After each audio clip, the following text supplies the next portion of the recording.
ഇന്നൊരു real estate video അല്ല. ഇന്ന് നമ്മളൊരു ദുബായിലൊരു മേജർ ഡെസ്റ്റിനേഷൻ ജസ്റ്റ് കാണിക്കാൻ വേണ്ടി പോവാണ്. എക്സ്പ്ലോർ ദുബായ് വിത്ത് സായി എന്ന ചാനലിൽ കൂടുതലും റിയൽ എസ്റ്റേറ്റ് വീഡിയോസ് ആണ്. ദുബായിലെ വേറെ ഒന്നും കാണിക്കുന്നില്ല എന്ന് കുറച്ച് കമന്റ് ഒക്കെ വന്നു. അപ്പോൾ അതുകൊണ്ടാണ് നമ്മൾ എന്നാൽ പിന്നെ ഡിഫറെൻ്റ് ആയിട്ടൊരു വീഡിയോ ചെയ്യാമെന്ന് വിചാരിച്ചത്. ഇന്ന് നമ്മൾ പോകാൻ പോകുന്നത് ബുർജ് അൽ അറബിലേക്കാണ്. ബുർജ് അൽ അറബ് എന്ന് പറയുന്നത് ദുബായിലെ വേൾഡിലെ തന്നെ 7 സ്റ്റാർ ഹോട്ടൽ എന്നറിയപ്പെടുന്ന ഒരേ ഒരു ഹോട്ടലാണ് ബുർജ് അൽ അറബ്. അങ്ങോട്ടാണ് നമ്മളിന്ന് പോകുന്നത്.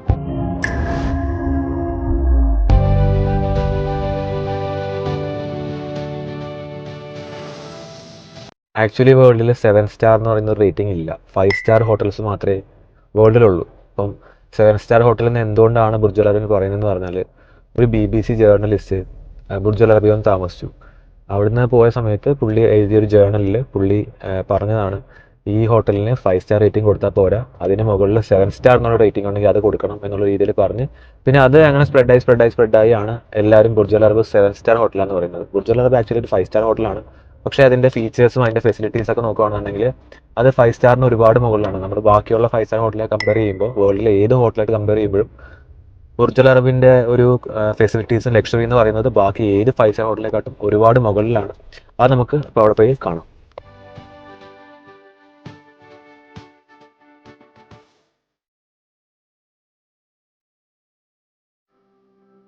Burj Al Arab actually locate ചെയ്യുന്നത് ദുബായ് മെയിൻ ലാൻഡിൽ നിന്ന് ഒരു 250 മീറ്റർ അകലത്തിലുള്ളൊരു ഐലൻഡിലാണ്.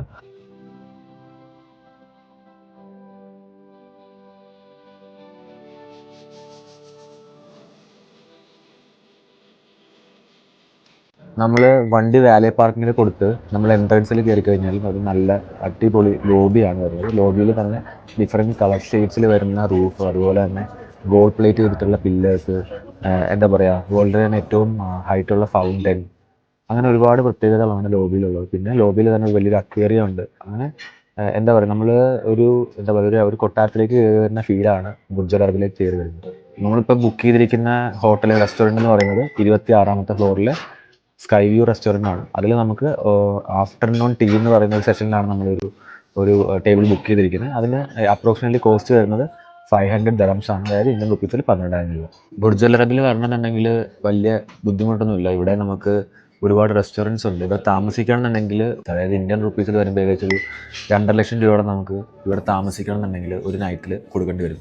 208 റൂംസാണ് ഈ കാണുന്ന ബുർജ് അൽ അറബിൽ, നമ്മളിരിക്കുന്ന ബുർജ് അൽ അറബിൽ ഉള്ളത്. അപ്പോൾ ഇതിൽ നമുക്ക് 6 റൂമിന് ഒരു ബട്ട്ലർ എന്ന് പറഞ്ഞാൽ ഒരു സർവീസ് അസിസ്റ്റൻ്റ് ആണ് ഉണ്ടാകുന്നത്. അപ്പോൾ അത്രയും ലക്ഷറി ആയിട്ടുള്ളൊരു ഹോട്ടലാണ് ബുർജ് അൽ അറബ് എന്ന് പറയുന്നത്.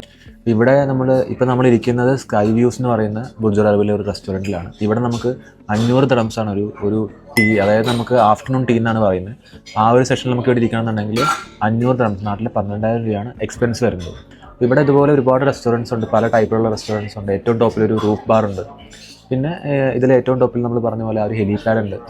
ഈ ബുർജ് അൽ അറബ് ആക്ച്വലി എന്ന് പറയുന്നത് ഒരു ലക്ഷറിയസ് സ്യൂട്ട് റൂംസ് ആണ് ആക്ച്വലി എല്ലാം ഉള്ളത്. സ്യൂട്ട് റൂംസ് എന്ന് പറയുന്നത് രാജകീയമായിട്ടുള്ള റൂംസാണ്. 208 റൂംസാണ് ഉള്ളത്. അപ്പോൾ ഇവിടെ വന്ന് താമസിക്കാം. അതല്ല ബുർജ് അൽ അറബ് വിസിറ്റ് ചെയ്യണമെന്നുണ്ടെങ്കിൽ ഇവിടെ വന്നാൽ ഇതുപോലെ നമുക്ക് വേണമെങ്കിൽ ഓൺലൈൻ തന്നെ ബുക്ക് ചെയ്തിട്ട് ഇതുപോലെ റെസ്റ്റോറൻറ്റ്സ് ഉണ്ട്. ആ റെസ്റ്റോറൻറ്റ്സിൽ നമുക്ക് ഓരോ ടൈമിങ്സ് ഉണ്ട്. നമുക്ക് ടേബിൾ ബുക്ക് ചെയ്യാൻ പറ്റും.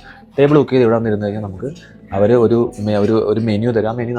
ആ മെനുന്ന് എന്താണ് ചൂസ് ചെയ്ത് കഴിക്കാവുന്നതാണ്. നമുക്ക് ആദ്യം വരുന്നത് സ്പാർക്ലിംഗ് ആപ്പിൾ ജ്യൂസ് ആണ്, വിത്ത് ഗോൾഡ് ഫ്ലേക്സ് ആണ് അത് വരുന്നത്. അപ്പോൾ അതെല്ലാം എക്സ്പെൻസീവ് ആണ്. അതുപോലെ തന്നെ ഇവിടെ നമുക്കിപ്പോൾ ഒരു ചീസ് കേക്ക് കൊണ്ട് തന്നു. ഈ ചീസ് കേക്ക് എന്ന് പറയുന്നത് അപ്രോക്സിമേറ്റ്ലി ഇന്ത്യൻ റുപ്പീസിൽ നല്ല വിലയുള്ള, വേൾഡിലെ ഏറ്റവും വിലയുള്ള ചീസാണ് ആ കേക്കിൽ യൂസ് ചെയ്യുന്നത്. 3 വർഷം പഴക്കമുള്ള ചീസാണ്. അപ്പോൾ അതിൻ്റെയൊക്കെ ക്വാളിറ്റി, ടേസ്റ്റ് ഒക്കെ വളരെ ഡിഫറെൻ്റ് ആണ്. അപ്പോൾ നമുക്ക് ജീവിതത്തിൽ 1 ടൈം എങ്കിലും ഇതുപോലുള്ള റെസ്റ്റോറൻറ്റൊക്കെ ഒന്ന് വിസിറ്റ് ചെയ്യുക, അവിടുത്തെ ഫുഡൊക്കെ ഒന്ന് എക്സ്പീരിയൻസ് ചെയ്യുന്നത് വളരെ നല്ലതാണ്. പിന്നെ ഏറ്റവും എക്സ്പെൻസീവ് ആയിട്ടുള്ള KVR എന്ന് പറയുന്ന ഫിഷ് എഗ് ആണ് ആദ്യം നമുക്ക് സ്റ്റാർട്ടറായിട്ട് സർവ് ചെയ്യുന്നത്. അങ്ങനെ ഈ മെനുവിലുള്ള എല്ലാ ഓരോ സിംഗിൾ ഡിഷസിനും ഓരോ പ്രത്യേകതകളുണ്ട്. അതുപോലെ എക്സ്പെൻസീവും ആണ്. ഇതിപ്പോൾ കൊണ്ടുവന്ന സർവ് ചെയ്ത അടുത്ത സെറ്റ് ഓഫ് ഡിഷുകളാണ്. ഇതെല്ലാം എക്സ്പെൻസീവ് ആയിട്ടുള്ള ഡിഷുകളാണ്.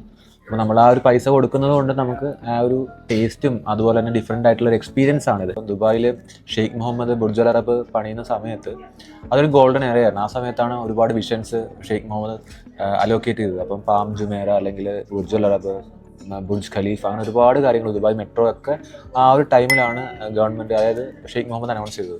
അപ്പോൾ അതിൻ്റെ റീസൺ ഇങ്ങനെ ഇത്രയും വലിയ ഡെവലപ്മെൻറ്റ്സ്, അല്ലെങ്കിൽ ഇത്രയും ഹ്യൂജ് ആയിട്ടുള്ള ഇൻവെസ്റ്റ്മെൻറ്റ്സ്, അല്ലെങ്കിൽ ഇത്രയും ഹ്യൂജ് ആയിട്ടുള്ള കാര്യങ്ങൾ ദുബായിൽ അന്ന് ഇപ്പം 20-30 വർഷം മുമ്പ് പുള്ളി ചെയ്യാനുള്ള കാരണം എന്താണെന്ന് പറഞ്ഞാൽ, ആ ടൈമിൽ ദുബായിൽ ഓയിൽ റിസോഴ്സ് വളരെ കുറവാണ്. അപ്പോൾ ദുബായ് ഇനി മുമ്പോട്ട് പോകുന്തോറും ഒരു ഫ്യൂച്ചർ ഇല്ല എന്ന് മനസ്സിലാക്കിയപ്പോഴാണ് ലോകത്തുള്ള എല്ലാ ക്യാഷുള്ള ആളുകളും അല്ലെങ്കിൽ ലക്ഷറി എന്താണെന്നുള്ളതിൻ്റെ അൾട്ടിമേറ്റ് ദുബായ് ആയിരിക്കണം എന്നുള്ളൊരു കോൺസെപ്റ്റ് ഷെയ്ഖ് മുഹമ്മദ് ചിന്തിച്ചത്. അങ്ങനെ ആകുമ്പോൾ ഓട്ടോമാറ്റിക്കായിട്ട് അട്രാക്റ്റഡ് ആവും, ആളുകൾ അട്രാക്റ്റഡ് ആയിട്ട് ഇങ്ങോട്ട് വരും. അതിൻ്റെ ഫസ്റ്റ് സ്റ്റെപ്പിൽ ഒരു സ്റ്റെപ്പായിരുന്നു ഇപ്പോൾ നമ്മളിരിക്കുന്ന Burj Al Arab.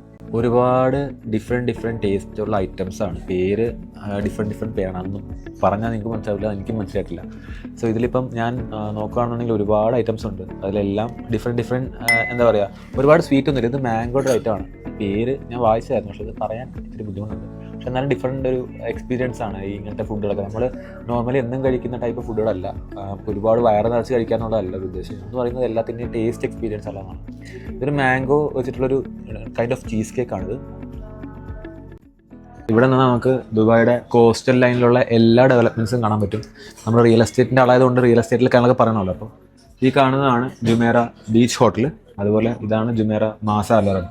One of the most expensive penthouse സെല്ലയക്കുന്നത് ഈ പ്രോപ്പർട്ടിയിലാണ്. ഏകദേശം 200 million ആണ് ഈ കാണുന്ന പ്രോപ്പർട്ടിയിലെ ഒരു പെൻറ്റ് ഹൗസിൻ്റെ റേറ്റ് എന്ന് പറയുന്നത്. അവിടെ മാൻഷൻസും ഉണ്ട്, അത് ഏകദേശം 300-400 million ആണ്. അതായത് യോട്ട് പാർക്കിംഗ് ഉൾപ്പെടെയുള്ള മാൻഷൻസ് ആണ് ആ കാണുന്ന ഒരു 8 മാൻഷൻസ്.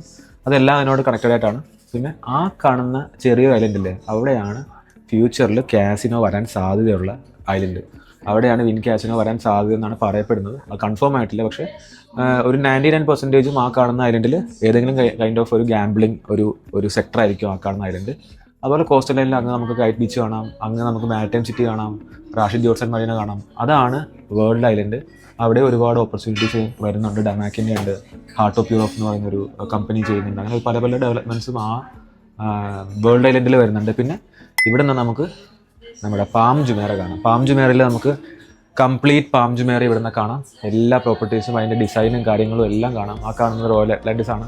അതുപോലെ അറ്റ്ലാന്റിസിൻ്റെ പാമുണ്ട്. അങ്ങനെ എല്ലാ പ്രോപ്പർട്ടീസും നമുക്ക് ഈ ഒരു ലൊക്കേഷനിൽ നിന്ന് കാണാൻ പറ്റും. അപ്പം നല്ല ബ്യൂട്ടിഫുൾ വ്യൂ ആണ്. ഒരു തവണയെങ്കിലും നമുക്ക് സമയമുണ്ടെങ്കിൽ, നമുക്ക് ഇത് അഫോർഡ് ചെയ്യാൻ പറ്റുമെങ്കിൽ ഒരു തവണയെങ്കിലും ഈ ഒരു റെസ്റ്റോറൻറ്റിൽ വരിക, ഇതൊന്ന് എക്സ്പീരിയൻസ് ചെയ്യുക. പിന്നെ ഈ പറഞ്ഞ പോലെ നമുക്ക് ഇവിടെ വരുമ്പോൾ നമുക്ക് എന്താ പറയുക, ഡിഫറെൻറ്റ് കൾച്ചറുള്ള ആൾക്കാരെ കാണും. ഒരു എന്താ പറയുക, ഈ ഒരു ഹോട്ടൽ തന്നെ ദുബായിയുടെ ഒരു റെപ്രസെൻറ്റേഷനാണ്. ദുബായിനെ ഡെലിഗേറ്റ് ചെയ്യുന്നൊരു ഒരു ഹോട്ടലാണ് ബുർജ് അൽ അറബ് എന്ന് പറയുന്നത്. അപ്പോൾ ഒരു തവണയെങ്കിലും നിങ്ങൾക്ക് പറ്റുമെങ്കിൽ ഈ റെസ്റ്റോറൻറ്റ് അല്ലെങ്കിൽ ഈ ഹോട്ടലിൽ നിന്ന് വിസിറ്റ് ചെയ്യുക. വലിയ ബുദ്ധിമുട്ടൊന്നുമില്ല ഇങ്ങോട്ട് വരാൻ വേണ്ടിയിട്ട്. പിന്നെ ഒബ്വിയസ്ലി നിങ്ങൾക്ക് ഇതുപോലെയുള്ള എന്തെല്ലാം കാഴ്ചകളാണ് ദുബായിൽ കാണേണ്ടത് എന്നുള്ളത് കമൻറ്റിൽ മെൻഷൻ ചെയ്യുക. വരും വീഡിയോയിൽ നമുക്ക് അതും റെപ്രസെൻറ്റ് ചെയ്യാം. Thank you for watching. See you next time.